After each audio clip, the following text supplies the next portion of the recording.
Bueno, buenas noches, chicos. Mi nombre es John Hugo Rodríguez. Ya Cristian lo dijo todo.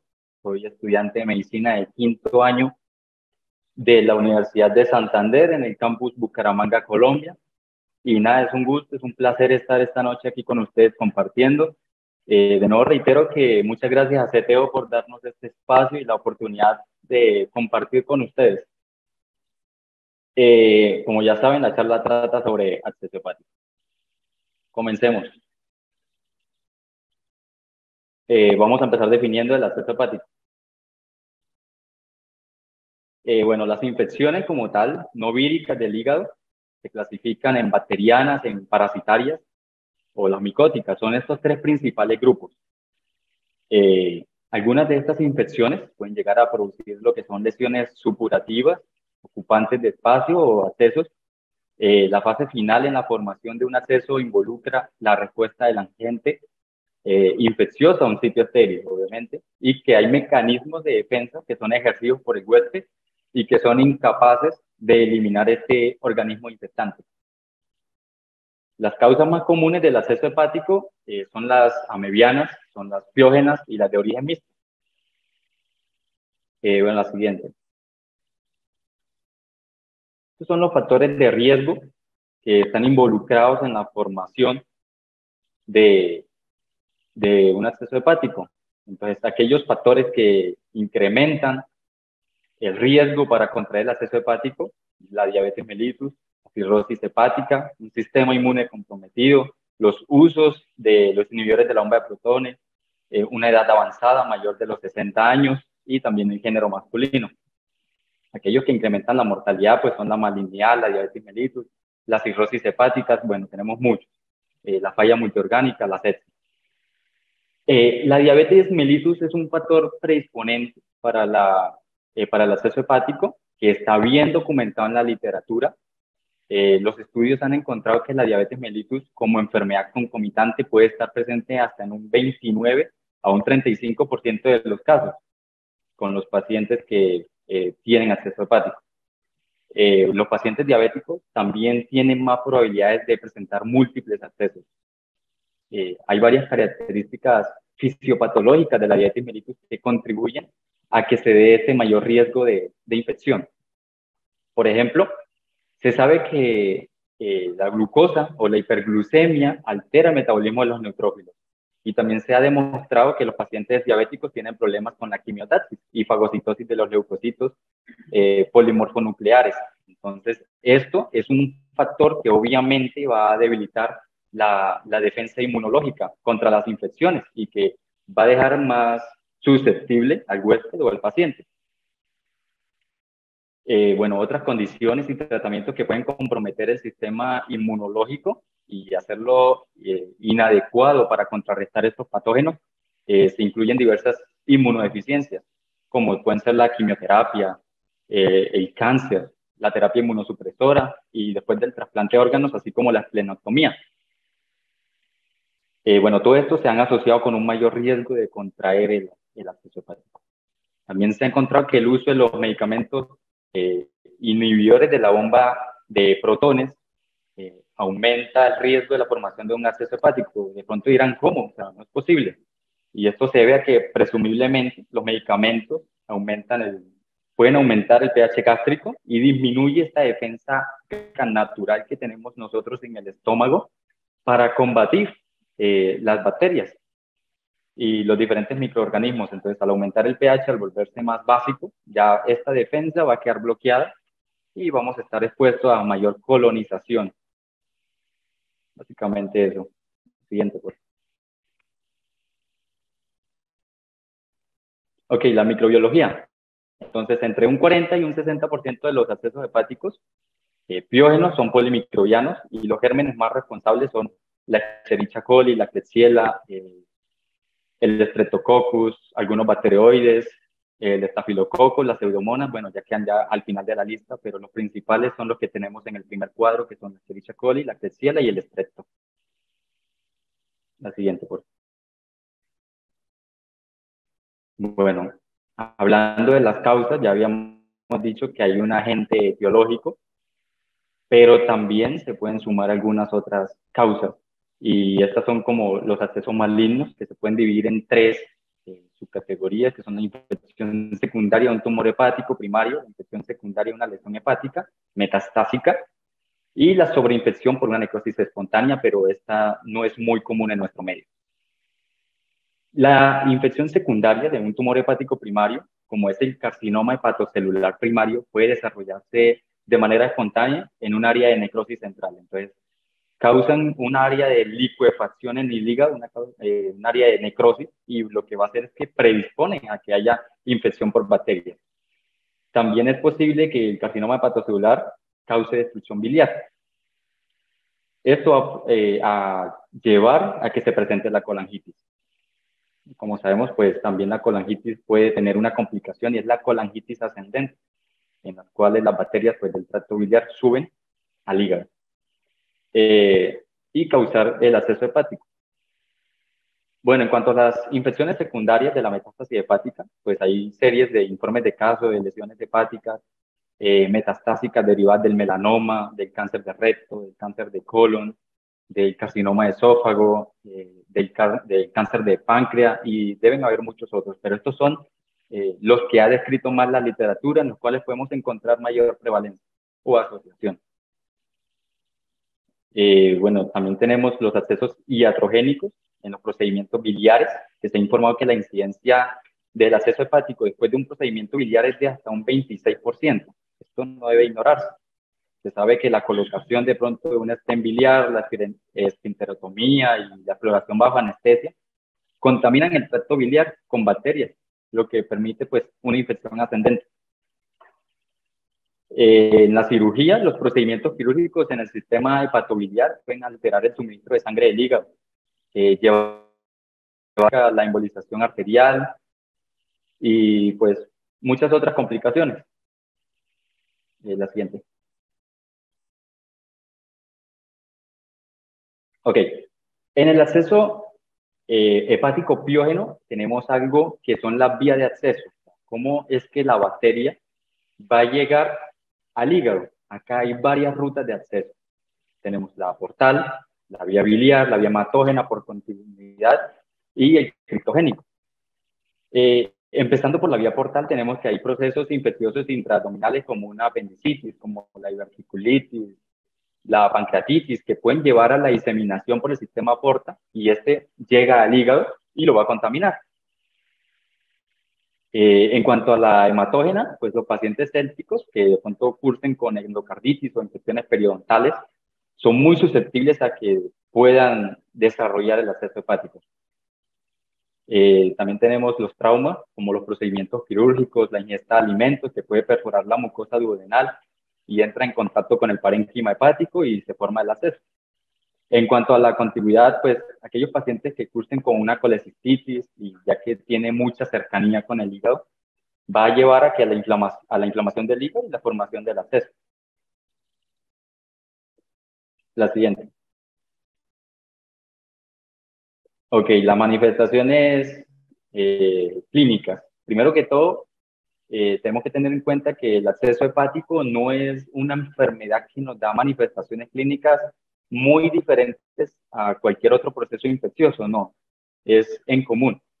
El malestar general, los escalofríos, la fiebre, son síntomas muy inespecíficos, de pronto un síntoma patoneumónico y que nos haga pensar de una vez en esta patología. El malestar general, 89%, los escalofríos en un 69%, podemos tener taquicardia, náuseas, dolor abdominal, derrame pleural derecho o bilateral y la pérdida de peso. Otros signos y síntomas que se han encontrado asociados con el grupo de mortalidad en este estudio, pues se ha incluido la dificultad respiratoria, la hipotensión, la ictericia, de pronto compromisos extrahepáticos como son la endotalmitis. Estos últimos signos que mencioné son los que indican un mayor riesgo de comorbilidad y obviamente de esperarse también se asocian a un mayor riesgo de mortalidad en estos pacientes. La siguiente. Bueno, ¿cuáles hallazgos anormales de laboratorio vamos a tener? Entonces, las principales anormalidades se van a encontrar en el hemograma y en las pruebas de función hepática. La función hepática, bueno, la sospecha diagnóstica se va a aclarar mediante la función dirigida por ecografía o por TAT. O sea, los hallazgos anormales de laboratorio tampoco son algo que nos especifiquen que se está cursando con un absceso hepático, sino que, como ustedes pueden mirar, son muy inespecíficos, como los de cualquier otra enfermedad que esté cursando el hígado. La siguiente. Listo, pasamos al diagnóstico imagenológico. Esta parte sí es muy importante porque el diagnóstico imagenológico es el que nos va a confirmar el acceso hepático. La ecografía, que es el estudio quizás mayormente utilizado, pues obviamente por su rapidez y por su costo, tiene una sensibilidad y una especificidad parecida a la TAT, con la diferencia de que la TAT nos va a detallar o a precisar mejor dónde se encuentra el acceso hepático y también su tamaño. En cuanto a la TAT, pues tenemos de que nos puede dar el signo de la doble diana, es una imagen característica del acceso hepático, que se demuestran las tomografías computarizadas en contraste, en las que una lesión central de baja atenuación está rodeada por un borde interno que tiene alta atenuación y por un anillo externo o por un borde externo que otra vez vendría siendo de baja atenuación. El anillo interno muestra un realce temprano de contraste y persisten las imágenes tardías en contraste con el borde externo, que solo se realza en la fase tardía. Cuando realizamos una talla, esta nos permite lo que es planear el procedimiento quirúrgico y ver incluso accesos de hasta 0.5 centímetros de diámetro. Bueno, otra de las imágenes o de los signos que podemos obtener mediante la TAT es el signo de racimo.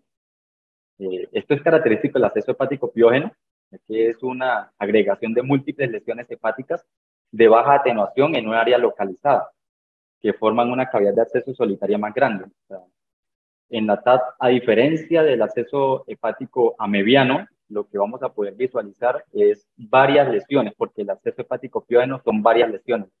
Perfectamente se podrían ver hasta 6, 7, 8 lesiones que están separadas en un mismo hígado, mientras que el amebiano no, el amebiano es uno solo. Bueno, pero más adelante mi compañero Cristian les hablará más. La siguiente. Bueno, como les venía comentando, los que pueden visualizar la imagen de la izquierda, la TAT, apreciamos que son varios accesos, tiene múltiples cavidades, se pueden contar perfectamente 4, y esto es lo que lo va a diferenciar del acceso hepático amebiano. En cuanto a la resonancia magnética, pues lo que vamos a visualizar es que la imagen de la izquierda vemos un acceso en la flecha roja que está en la cúpula del hígado. A su vez, en la flecha blanca lo que estamos viendo es una litiasis, y es que el paciente está cursando con una colangitis litiásica y esto es lo que está complicando el acceso. También se ven los conductos biliares dilatados por encima del cálculo obstructivo, del colédoco. En la imagen de la derecha, lo que podemos visualizar es un acceso hepático pericolecístico en la flecha roja y también como complicación de una colecistitis litiásica aguda. La siguiente, ¿vale? Bueno, esto corresponde a imágenes de resonancia magnética. Me preguntarán, bueno, pero si ya la vimos en TAT, ¿para qué la necesidad de una resonancia? Bueno, las indicaciones de una resonancia básicamente son cuando no tenemos contraindicación de la TAT, cuando tenemos una contraindicación de la TAT contrastada. Entonces se hace la necesidad, o se crea la necesidad de hacer la resonancia. En la imagen de la ala de la izquierda lo que tenemos es una imagen, lo que nos muestra son múltiples lesiones, al menos unas 6, pequeñas cavidades en acceso, son hiperintensas en el lóbulo hepático derecho, son las que están señaladas con las flechas azules. Bueno, pero también podemos observar de que el parénquima hepático está hiperintenso y edematoso. En la imagen del centro, es una imagen de saturación en T1, sin contraste, que muestra diversos grados de hiperintensidad en las cavidades del acceso, compatibles con lo que corresponden a restos proteicos. Por último, tenemos la imagen de la derecha, la C, que es una imagen también en T1, post contraste, y que muestra un realce periférico del borde alrededor de cada uno de los accesos. Y la siguiente. El diagnóstico microbiológico. Entonces, previo a la antibiótico-terapia, una vez que se sospecha por imagen, lo primero que debemos hacer es solicitar un hemocultivo. Si de pronto el hemocultivo nos muestra anormalidades, lo mejor sería de obtener un drenaje del acceso para realizarle un gran y un cultivo a ese drenaje. Lo que vamos a ver principalmente en los resultados van a ser los anaerobios, procesos neoplásicos, aerobios, o la misma entamoeba, que es la causante de la mediana. La siguiente, por favor. ¿Cómo debe ser el abordaje del acceso hepático? Tenemos de que el paciente está cursando ya con un acceso hepático, mediante imágenes nosotros lo vamos a estar visualizando, pero si en algún momento vemos que hubo una ruptura del acceso hepático, entonces se debe proceder a hacer un drenaje o una resección de manera quirúrgica. De lo contrario, entonces debemos hacernos la pregunta, ¿el acceso hepático fue resultado de algún procedimiento quirúrgico? Ejemplo, una laparotomía exploratoria, no lo sé, puede ser. Si es así, entonces se debe hacer la resección o un drenaje de manera quirúrgica. En caso tal de que no, entonces vamos a empezar a detallar el acceso, el tamaño. Si está por debajo de los 3 centímetros, lo mejor es iniciar primeramente con tratamiento antibiótico. De no responder el tratamiento antibiótico, si después de 5 días vemos al paciente con fases sépticas o que no hay mejoría clínica, entonces debemos hacer un tratamiento secundario que corresponde al drenaje percutáneo. Esto es lo que corresponde a los accesos que están por debajo de los 3 centímetros. Ahora, ¿qué vamos a hacer con los accesos que están por encima de los 3 centímetros hasta los 5 centímetros? Entonces, vamos a mirar si es único o múltiple, si es un único acceso o múltiple acceso. Si es único acceso, lo mejor es hacer un drenaje percutáneo. En caso tal de que no haya mejoría clínica, pues se procede a la cirugía. Si es múltiples accesos los que se ven, entonces de una vez procedemos a realizar la cirugía para su posterior resección. La siguiente, por favor.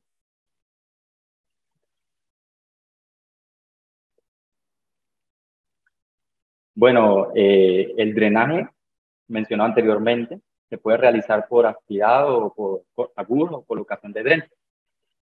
El dren se coloca básicamente para conseguir de que tenga una producción mínima.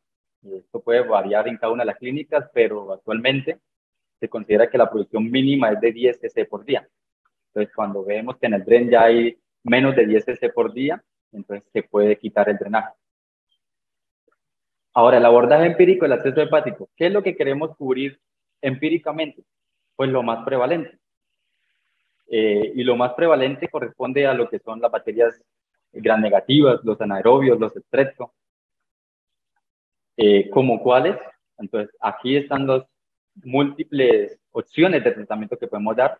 Podemos comenzar con un pipetazo, piperacilina tazobactam, 4.5 gramos IV cada 8 horas, más metronidazol 500 miligramos IV cada 8 horas. El metronidazol se da porque como comenzamos empíricamente, también estar pensando en un acceso hepático amebiano y por eso agregamos el metronidazol como profilaxis. También podemos pensar en colocar ciprofloxacina 400 miligramos IV cada 12 horas más metronidazol. O tenemos la opción de ceftriaxona, 1 gramo IV cada día más metronidazol. Y si sospechamos estafilococcus, pues entonces vamos a adicionar la vancomicina de 15 miligramos por kilogramo cada 12 horas. ¿Cuánto tiempo? Si en el paciente se realiza un drenaje exitoso, entonces vamos a dejar el tratamiento antibiótico de 2 a 4 semanas. Y el resto, pues, se puede dejar oral hasta completar las 6 semanas. Si hubo un drenaje parcial o si no se pudo realizar como tal el drenaje por cirugía, entonces se debe hacer el tratamiento con antibióticos 6 semanas de manera intravenosa.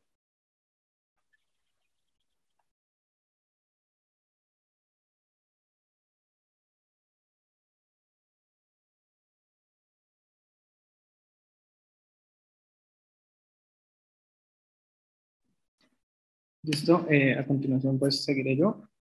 Bueno, seguimos con el acceso hepático amebiano. Básicamente, esta es una de las manifestaciones gastrointestinales de lo que es la infección por la entamoeba histolítica. Este acceso hepático amebiano básicamente es cuando se invade ya este microorganismo al hígado desde lo que es el foco intestinal a través de lo que es el sistema porta. Esto va a causar una formación de unos pequeños trombos a nivel de los sinusoides hepáticos, ocasionando una reacción inflamatoria que va a terminar pues en necrosis y liquefacción. Siguiente, por favor. Bueno, acá tenemos la entamoeba histolítica para un recorderis. Es un protozoario que se va a presentar básicamente en dos formas, su ciclo vital, una en quiste y el otro en trofozoito. Entonces, tenemos los quistes, que son estructuras redondeadas de básicamente 10 a 16 micro, y el trofozoito, que es de 20 a 40, y este es móvil gracias a su ectoplasma. Siguiente, por favor. Bueno, en epidemiología tenemos que es la principal manifestación extraintestinal de la amebiasis, y pues según la OMS ocurre 500 millones de infecciones. De todas esas 500, aproximadamente hay 100.000 muertes anualmente. O sea, tanto su mortalidad es menor del 1%. Tenemos que a diferencia del anterior, tiene mejor respuesta a terapia antibiótica y menores tasas de duración de estancia hospitalaria, en promedio de 7 a 8 días, versus el piógeno, que es de 13.5 días. Siguiente, por favor. Bueno, en factores de riesgos tenemos la edad, que se presenta de la tercera a la quinta década con más frecuencia. En género, que el género masculino, que se puede presentar hasta 10 veces. Hay varias hipótesis. Una es que la testosterona es como un factor de riesgo inflamatorio, y también el alcoholismo y la hepatopatía alcohólica en pacientes pues, masculinos los predisponen. Tenemos también inmunidad, que son factores que modifiquen la inmunidad celular, como los trasplantes, el consumo de corticoides, una inmunosupresión por VIH. También el consumo de agua contaminada puede ser otro factor de riesgo.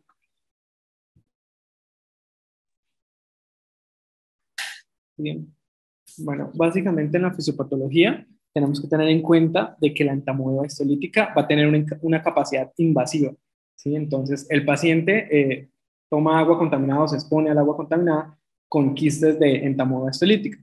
Esto se ingiere el quiste básicamente, y ese quiste va a atravesar, va a pasar por todo el intestino, llega al intestino delgado, y ahí mismo es donde el quiste logra erosionar y liberar los trofozoitos móviles. Estos van a tener la capacidad de migrar y llegar hasta la mucosa colónica. Entonces, en la mucosa colónica ya tenemos los trofozoitos, y estos tienen una capacidad de expresar en su membrana una leptina. Y pues esta leptina del trofozoito, que es móvil, va a lograr adherirse o pegarse a los receptores de la galactosa, ¿sí? Y estos le van a permitir la invasión de los colonocitos, y ya una vez colonizados los pacientes, pues tenemos tres posibles vías, ¿cierto? La primera, que es el 90% de la infección, va a ser asintomática. La segunda, el 10%, se va a manifestar en una colitis amebiana. Y la tercera es del 1 al 2%, va a haber manifestaciones extraintestinales. Entonces, acá tenemos que la más común es el acceso hepático amebiano. Entonces, ¿qué va a pasar acá?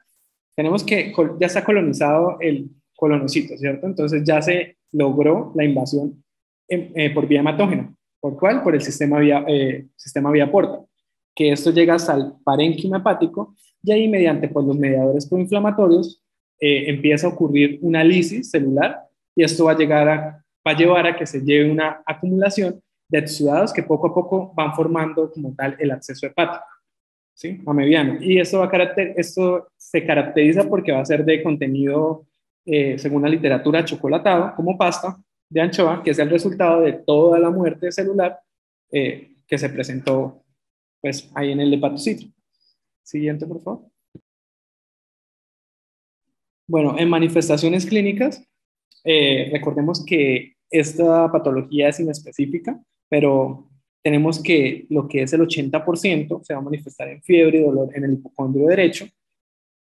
el menos del 10% en síntomas gastrointestinales, menos del 2% en una masa palpable, y tenemos también ictericia del 6 al 10% y pérdida de peso en un 40% aproximadamente. Siguiente, por favor. Bueno, también tenemos alteraciones en los laboratorios. Vamos a tener una leucocitosis con neutrofilia. También es muy raro que se presente eosinofilia, entonces vamos a encontrar solo leucocitosis sin eosinofilia. También tenemos anemia, un aumento de las bilirrubinas, que es poco frecuente. También puede haber una prolongación del tiempo de protomina, una ictericia, elevación de transaminasas y una hipoalbuminemia. Siguiente, por favor. Bueno, en complicaciones, la más frecuente va a ser la lesión pleuropulmonar, ¿sí? Eso se va a observar más o menos de un 20 a un 30% de los pacientes y sus manifestaciones básicamente van a comprender unos derrames estériles de diseminación contigua, desde lo que es el hígado y una ruptura hacia el espacio pleural. Entonces, los derrames estériles y la diseminación contigua casi siempre van a ser con tratamiento médico. Pero lo que es la ruptura ya hacia el espacio pleural debe ser pues ya de un tratamiento de dreno. Y la presencia también vamos a tener que si hay presencia de la fístula hepatobronquial, se va a provocar una tos productiva con gran cantidad de material necrótico, ¿sí? Que muchas veces va a contener pues estos microorganismos. Esta complicación va a llevar un buen pronóstico y los abscesos que se rompen hacia el peritoneo se van a traducir en una filtración insidiosa o en un abdomen agudo. Y esto, el tratamiento es DREN con catéter percutáneo y aparte recibir el tratamiento médico. También la ruptura hacia el pericardio, casi siempre de un absceso en lo que es el lóbulo izquierdo, es el que conlleva el peor pronóstico. Algunas veces se va a presentar durante el tratamiento médico y posteriormente se debe drenar por cirugía. Siguiente, por favor.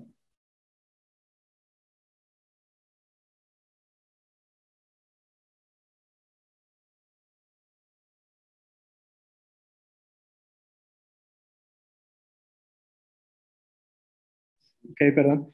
Listo. Vamos ahora a hablar del diagnóstico imaginológico.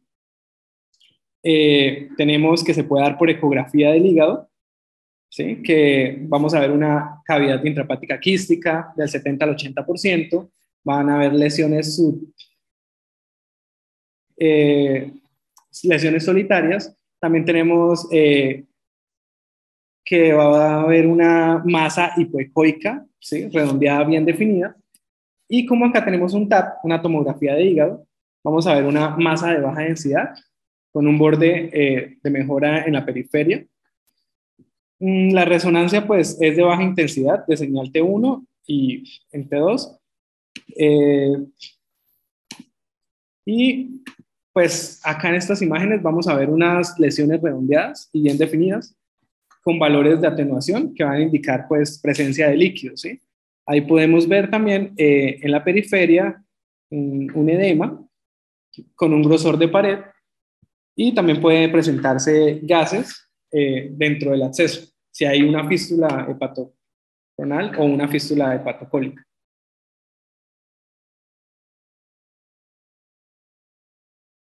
Bueno, por último, tenemos un algoritmo que nos resume el diagnóstico y la terapia. Entonces, si tenemos un paciente con sospecha de clínica del absceso hepático, le enviamos exámenes de laboratorio, ¿sí? Un hemograma, una BCG, una función hepática, y en imágenes podemos enviar radiografía de tórax, ecografía hepática o TAP. Procedemos luego a hacer pruebas de inmunología, como la ELISA, la inmunoglobulina G, e inmunodifusión. Entonces, hay dos escenarios. Si resulta positiva para absceso hepático mediano, vamos a tratarlo con metronidazol oral, pero en caso de que el paciente no tolere vía oral, podemos darlo por medio intravenoso, con una dosis de 25 miligramos por kilo por 10 días. En el otro escenario, si tenemos la prueba negativa, un absceso hepático no mediano, entonces se realiza una punción percutánea diagnóstica y terapéutica, un flotis directo, un GRAN, y por último se da un tratamiento con antibióticos, antiparasitarios y antimicóticos como los que mencionó mi compañero en el otro caso. Importante en este estudio microbiológicos que no lo mencioné, la serología es más común, es la más común, se puede utilizar los anticuerpos antiamedianos, que es muy útil, pero hay que tener en cuenta que en los primeros 7 días pueden haber muchos falsos negativos. La sensibilidad de esta prueba es aproximadamente del 92% y el 35% de los pacientes en zonas endémicas pueden tener positividad de estos anticuerpos en ausencia de que estén cursando con una infección aguda. También podemos hacer usos complementarios de lo que son las pruebas antigénicas. Dentro de ellas tenemos el complejo leptina-galactosa, como lo explicaba, de la leptina y la galactosa. También la nacetilgalactosamida, que puede estar presente en el 95% del suero de los pacientes, y este va a tener una ventaja en relación, pues, a los anticuerpos antiamedianos. También se pueden usar pruebas moleculares, aunque pues, acá en nuestro medio no son muy común, como la PCR. Y pues, siguiente. Eso era todo el día de hoy, chicos.